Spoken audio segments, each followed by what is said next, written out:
Christmas Carol by Charles Dickens. Narrated by Cheryl Bassett. Being a ghost story of Christmas. Stave 1. Marley's Ghost. Marley was dead to begin with. There is no doubt whatever about that. The register of his burial was signed by the clergyman, the clerk, the undertaker, and the chief mourner. Scrooge signed it, and Scrooge's name was good upon change for anything he chose to put his hand to. Old Marley was as dead as a doornail. Mind, I don't mean to say that I know of my knowledge what there is particularly dead about a doornail. I might have been inclined myself to regard a coffin nail as the deadest piece of ironmongery in the trade. But the wisdom of our ancestors is in the simile, and my unhallowed hands shall not disturb it, or the country's done for. You will, therefore, permit me to repeat emphatically that Marley was as dead as a doornail. Scrooge knew he was dead? Of course he did. How could it be otherwise? Scrooge and he were partners for I don't know how many years.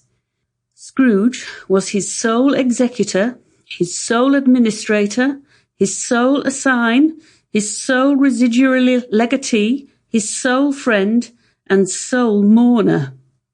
And even Scrooge was not so dreadfully cut up by the sad event, but that he was an excellent man of business on the very day of the funeral, and solemnized it with an undoubted bargain. The mention of Marley's funeral brings me back to the point I started from. There is no doubt that Marley was dead.